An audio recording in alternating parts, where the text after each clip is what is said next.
What's going on, everybody? Metaverse Josh here, and I'm coming at you with episode 3 of this YouTube series, which is called Building the Metaverse. Here it is. I've got my classroom scene here that we've been working on for the last couple of lessons here. And one thing that got pointed out, actually there's a few things that got pointed out to me, but one of the most important things that got pointed out to me when trying to kind of show this to the spatial community was that right away you can kind of tell that my scene vitals are kind of bad, right? So if you've been paying attention here or following along with this model, you'll see that this particular model I got from Sketchfab is very high on the mesh count here. So you can see mesh vertices here, 2.4 million, and spatial's recommended maximum is about 500,000. And so kind of 5 times over the limit there. And so what I'm going to do is try to lower that. And the first thing that I noticed that really what was kind of raising my vert count here is going to be these chairs. And so when you're talking about doing metaverse worlds that are highly accessible for tons of different devices like mobile devices, web browsers on all types of different computers, you've got even VR access. A lot of these devices are not going to be able to handle this many this high of a vert count very well. So what I'm going to do is I'm going to kind of show you in this lesson how to manage your scene vitals here and why that's important. And I'm also going to show you certain ways to do that and how to make your life a little easier when replacing some of these objects. So the first thing I'm going to do is I'm just going to get rid of all the chairs in my scene. And speaking of scene, I do want to explain this. Look, guys, you don't have to create a new project for if you want to have different layouts of how you decide to do this. So I have one scene here that's called Classroom, and I've actually already sort of started working on this to kind of get an idea of what I wanted to do. And I saved it as a different scene, and I'll show you how to load that in a second. But the first thing I'm going to do is I'm just going to highlight all the chairs in my scene, and you can do that by just highlighting all of the objects in the left side hierarchy and holding the shift key, selecting the first, and then selecting the last, and it'll get everything in between. If you're not in order, you can hold control and you can select multiples. You can also hold control and select multiples in the scene, and it will select those objects, but you have to be careful because it's actually hard to kind of select everything you want in the scene this way. You have to be really careful. And so anyhow you choose to do that, I'm just going to select all those, and I'm going to hit the delete key on my keyboard. And look, I'm going to be presented with this error that says I cannot restructure a prefab instance. So without getting too much into this, basically what we've done is we tried to modify a prefab, and we can't do that without unpacking it first. All right, and so the first thing I'm going to do is I'm going to select the top level, and you can see where the prefab is because it'll be blue instead of white. And so everything underneath this here, and I'm just going to rename this to Classroom because that's really what it is. That's my Classroom model. I'm going to right click that, and I'm going to hit Prefab or hover over that, and then I'm going to select Unpack. And what that's going to do is it's going to see how it just changed from blue to white. Now that means I can edit any of these objects or delete them or get rid of it entirely. So what I'm going to do is I'm just going to select all those chairs again, and this time I'm going to hit delete, and they're just going to go away. Now, the first thing you'll notice is that if I refresh my scene vitals, I've already gotten this well under the recommended count here just by getting rid of my chairs. So I know my chairs, the chairs were the culprit in my scene vitals here, at least for the mesh vertices. We'll talk about texture compression later, but that's really just essentially compressing your textures, your PNG files or your JPEGs, whatever you have. There's a multitude of different products out there and services online that can do this for you. Quick Google can help you out with that. But for handling this mesh count here, that's going to be all on you. And so one of the things that I decided to do early on with this is instead of trying to optimize those chairs, which would involve Blender or some plugins, this is going to be the easiest thing for us to do right now, just to get rid of those chairs and go with a different chair. And so instead of really going through all of that right now, I'm just going to load my other scene that I started working on, and I'm going to explain to you what I did in between.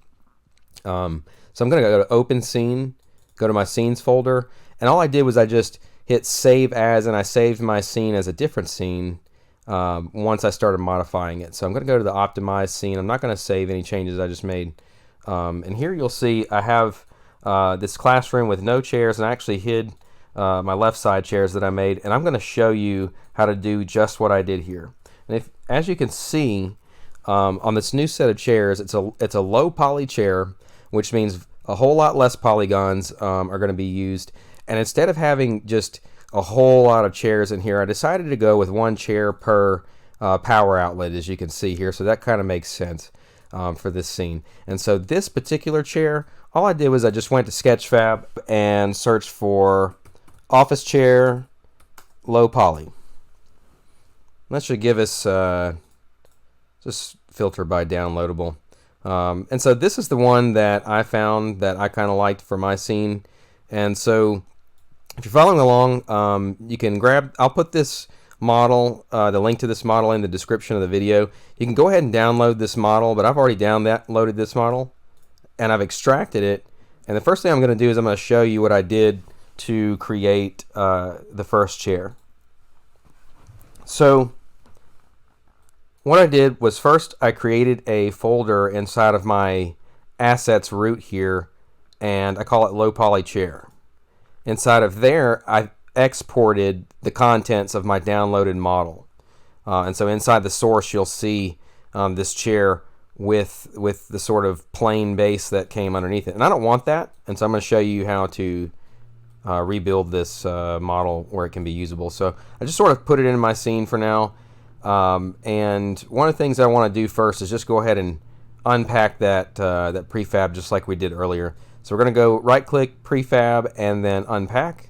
Now you'll see there's two objects within this parent, and the plane, we just want to get rid of that by clicking the plane and hitting delete, and that leaves us with just the chair. But as you can see, the chair is actually made of these two pieces. So there's this parent, and then there's actually this object that also contains the rest of the chair. And what I noticed is that this isn't a true parent. It's actually just another piece.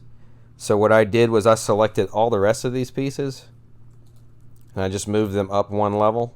So now they're all on the same level. So this is just some basic hierarchy management. You have what's called a parent object, and then these are child objects. And so these are all the pieces of my chair, and this is just a parent piece that I can grab and move them all at the same time. And the reason why that's important is if you just click some piece of the chair and you only get the piece like the cushion, if you move it, you're going to just move the cushion. So I'm going to hit Control Z and undo what I just did there, and that's a really good shortcut to know anytime you're using Unity is Control Z. You can undo anything that you've just done, or you can just alternatively click Edit and then undo, and you can even see some of the shortcuts here. So I just undid that, and I'm going to go back and ensure that I've selected the parent. Now I can manipulate the whole chair at the same time. So you can see I can rotate it, I can scale it, and that's one of the first things we're going to do, because you're going to notice this chair is just way too big for this seat, obviously. So we want to scale this down. That's the first thing I'm going to do to this object. So I'm selecting the parent here, and I'm going to go ahead and rename this to just chair, right? And then I sort of guess at some scaling. So I'm going to type in 0.5 here and all three axes here, so that I'm basically just completely cutting it in half. And then you'll see I just grabbed that cushion. I'm going to undo that. I'm going to grab the chair again. And this time I'm just going to bring it over here, and I'm just wanting to get a rough look at how we're going to place this in the scene. And so really, you know, I don't really know if this is going to be the appropriate size for my avatar just yet, so really we're just guessing. But I'm going to manipulate this so that the feet of the chair are touching the floor. I'm going to rotate it so that it's kind of sitting flush in front of the desk. And then I'm also going to slide it in just about where the avatar's legs can kind of be underneath the desk. So I feel like that's about right. And now I've got my chair, and I just want to try to line it up in front of the first power outlet here. So that looks about right to me, at least for now. Now, one of the things that I want to do from here is I don't want to have to now manipulate this chair as many times as I'm going to have to fill this out. There's got to be an easier way, right? So that's what I've done with this over here. So if I unhide my left side chairs, you'll see all of my chairs over here with their seat hotspots in them and everything. And we'll go over how to create a seat hotspot in a minute. So I'm going to just hide that again, and I'm going to show you how I built that. So now that I have my chair, the next thing I want to do is I want to see about creating this seat hotspot only one time so that I don't have to do it a bunch of other times. So we're going to switch gears, and I'm going to show you how to create a seat hotspot. So I'm going to right click the chair, and and that's the parent object of the chair, right? I'm going to hover over spatial, and then I'm going to choose seat hotspot. Now that's going to add a seat hotspot to the object. But I can tell you already, the seat hotspot is not where it needs to be. If an avatar tried to sit in this right now, they would be clipping through the chair. So a couple quick things that I can teach you about a seat hotspot that'll kind of get this right for you the first time every time. What I like to do is I zoom up close to the chair so that I can see the seat. And then I'm going to manipulate by dragging, using the move tool. I'm going to drag up the seat's hotspot until the circular, this horizontal circular object here in the seat hotspot is sort of flush with the seat, because that's about where the avatar is actually going to sit. That's where they'll land. So that's about right. The next thing we want to do is, you'll notice on this blue arrow there's another sort of line that sort of comes out. What this is telling you is the direction that your avatar is going to be facing when they sit down. So we obviously don't want it sitting sideways. I'm going to use the rotate tool now with the seat hotspot selected in that inner circle that just appeared. I'm going to do it again so you can see it here. The move tool triggers just got changed to a rotate tool trigger here. I'm going to grab that green one and I'm going to rotate it until the blue is kind of centered facing the direction that I want it to sit in. So now I have my seat hotspot exactly kind of how I want it. And so now I have the entire chair exactly the way that I want it. So now I can create a prefab for this chair. So the first thing we're going to do before we actually make that, we're going to go back into the assets folder, and I've already created mine, but you're going to want to right click, create, and then hit folder. You can have a new folder and you can rename that to prefabs. Inside of there, we're going to have our prefabs that we're going to make. So I actually didn't create a prefab of just the one chair. You can if you want. But what I did from here is I started to create a side set, and you'll see that I have a left chair side set already made. I don't have one for the centerpiece or center section here, so I'm going to start making that, and then you'll see how it's all going to come together soon.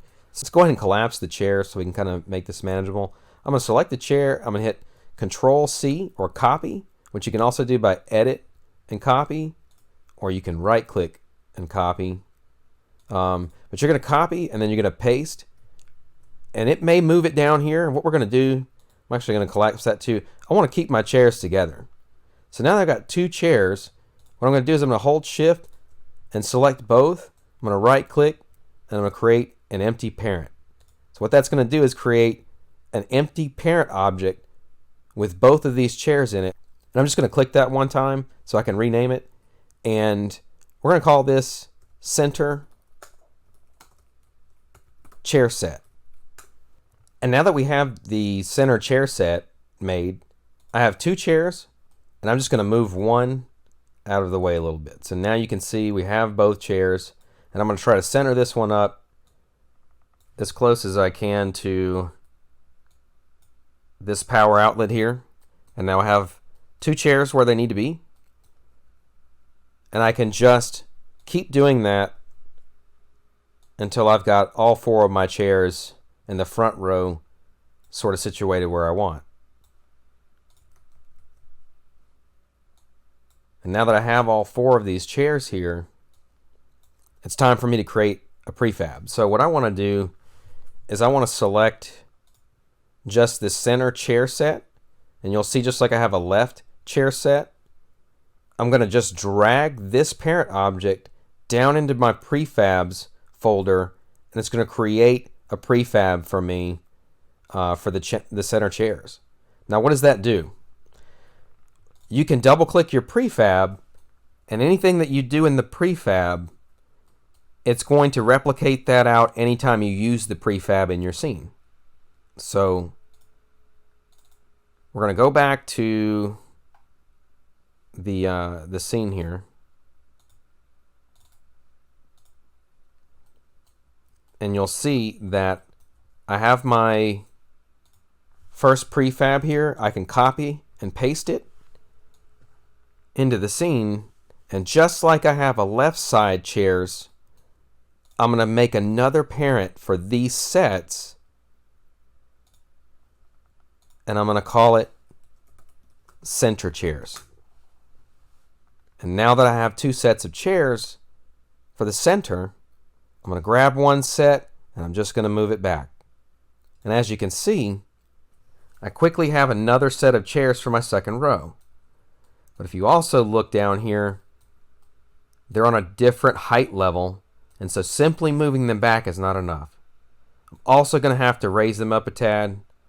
And so if you're really meticulous about how you place this, you can just do it one after another until you filled up this side. And what we're going to have is a set of center chairs and then a set of left chairs. And I did that when I was facing this way, so that's kind of why it looks backwards right now. So this side I'm not done with yet, so I'm going to go ahead and speed up this video while doing what we've already done so far until all of our chairs are in the scene.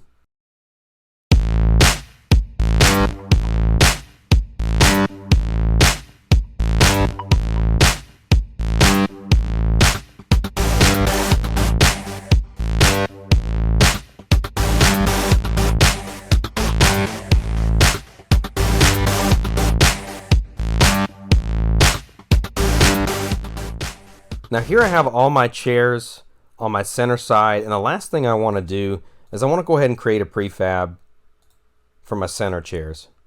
And all I have to do to do that is grab the center chairs object that I made, drag it in my prefabs folder, and now I have a prefab for center chairs and left chairs. Now I'm probably not going to use this prefab any more times in my scene, but I'm just doing that to show you how you can create as many prefabs as you want and then use them to change things quickly in your scene. Now I can go to any one of these, my center chair set or my left chair set. I can go into the prefab, quickly make any changes I want to any of these chair sets, and they will replicate themselves out to the rest of the scene. I'll show you a quick example of that before I go back and finish the other side.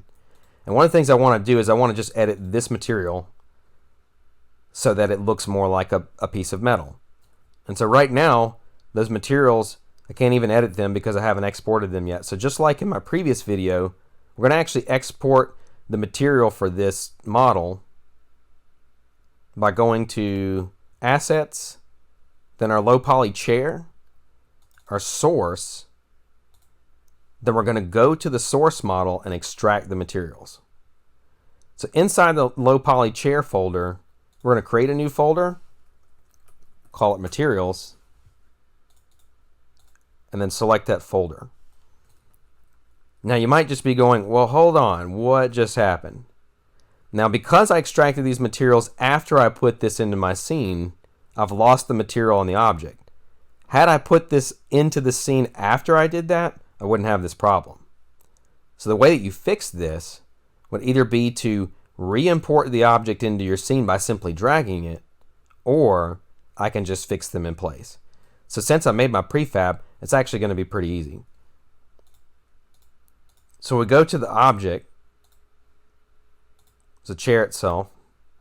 I can go into my materials folder, and now I can see the materials here. So for each one of these pieces, they're going to have some material associated with it, and it's going to be one of these. It seems pretty easy to be able to match up. You can either drag them onto the object itself, like this, or you can drag them onto the object here or over here.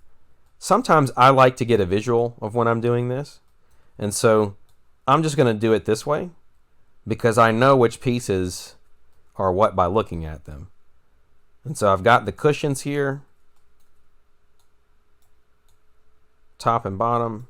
Excuse me, let me move this up a tad. I've got my metal pieces.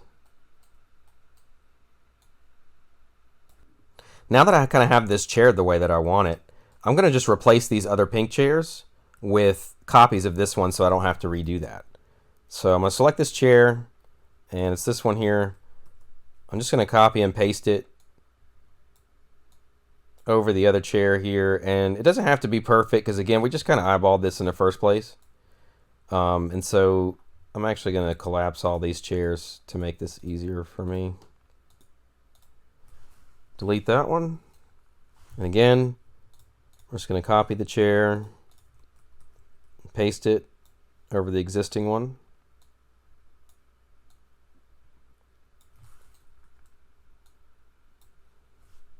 And we're going to delete the pink one. And then again.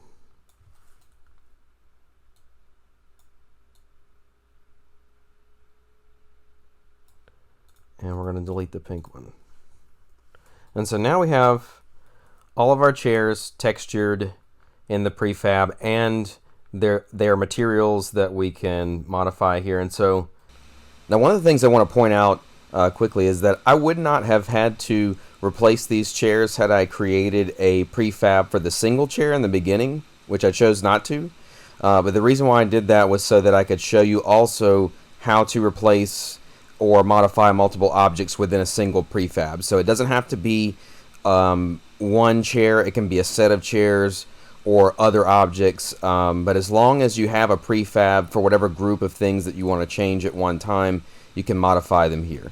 So again, had I made a prefab for a single chair, I could have replicated that single chair to all four easily, but since I did not, I had to replace all four in the prefab that I made for that set of four.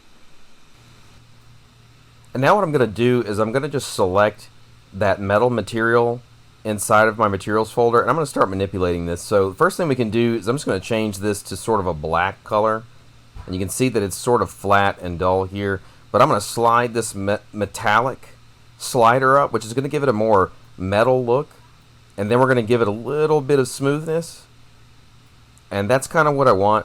And so now what I'm going to do is I'm going to go to File, I'm going to save my prefab, and we're going to go back to the scene, and now you can see all of my chairs have done that now.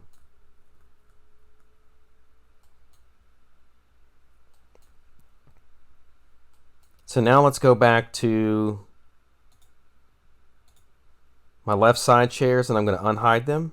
So you can see now we have left side chairs, we have the center chairs, and I just have to make the right side chairs now.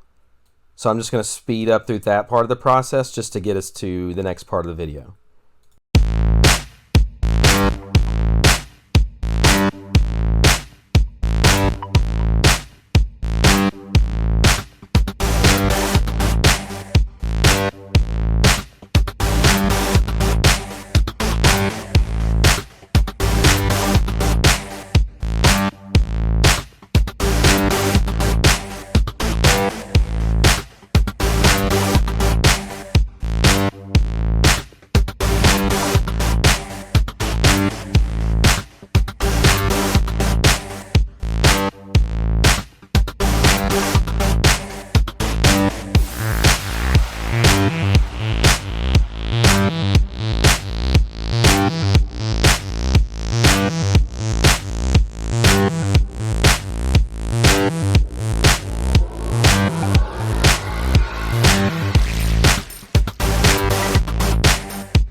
Okay, now I have all my chairs, and I'm just going to collapse all of this so I can kind of make sure everything, I thought I had this.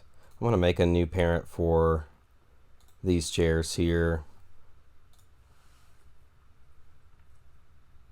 Right side chairs, and that should be all of my chairs there. And the last thing I want to do, make sure that I've got one object for all of my chairs in the scene, and forgot to make my one right side prefab there. So now I've got all of my chairs in the scene. They all have hotspots. They're all textured the way that I like. And we've drastically reduced the amount of vertices in my scene. So I went from 4.5 million to 331,000, which is still under the recommended maximum, and I've got all my chairs back. So I've sort of taught you how to replace objects in your scene, a little bit about hierarchy management, a little bit about prefabs, and quickly how to make seat hotspots for your seats in your scene. And the last piece, I think we covered a little bit about missing materials. Again, if you have pink materials in your scene, it's just because either your materials are missing or there's one other thing that could be going on here. So if you have a pink material in your scene, it could quite possibly be your shader. So the thing I've seen is sometimes shaders will be set to standard, and you'll see something like this. You just need to change standard to universal render pipeline, and I like to use lit. That way you can use lighting in your scene. And now I have all the chairs in my scene, left, right, and center. I have all the seat hotspots installed, and I have prefabs for them in case I want to make any changes. One of the things that I might want to do is it might not be the right size, or it might not be scaled correctly for the avatar once I get it tested. So I may want to come back in here and make quick changes. This way I only have to make changes to a couple of different objects, and it replicates itself across the scene to the rest of the objects that use that prefab. So that's one of the advantages that I have by making the prefab chairs now. And the other thing is we're just going to quickly go back over these vitals. Look, I went from 4.2 million vertices to 331,000 simply by replacing those chairs with low poly models. So it's really important, again, to try to get that poly count as low as you can for mobile devices and things that may not be that powerful, so that everybody can enjoy your scenes. And that's one of the things that you can do. And so now that I've got that, I'm going to go ahead and publish my scene. I'm just going to hit the publish button here and get that in spatial, and I'm going to fast forward the video to when that scene is published so we can go ahead and take a look at it. A few moments later. And we're back. I'm actually going to load up this world in spatial now so I can see what this is going to look like. Already you can tell I've got my new chairs in the scene, and we've got hotspots that are ready. So I can quickly just take a look at what the scaling is going to look like for the character. And it looks pretty close. Looks like his feet is off the ground a little bit. We might be able to scale that down just a tad, or do something. Maybe it looks like we might need to scale the entire world down a little bit, or possibly just the desks along with the chair in order to make this look right. But you get the idea. At least the hotspot works. Anybody can walk up and sit down, and it doesn't look too terribly silly with him sitting in front of the desk. So it looks like we achieved what we set out to do today. I'm pretty excited about this. Our performance is much better now by lowering that poly count for our world, and I hope that through this lesson you can do the same for yours. So thanks for watching, everybody. Until next time, it's Metaverse Josh with another lesson in building the Metaverse, and we'll have something cool for you next week. Thanks for watching, everybody.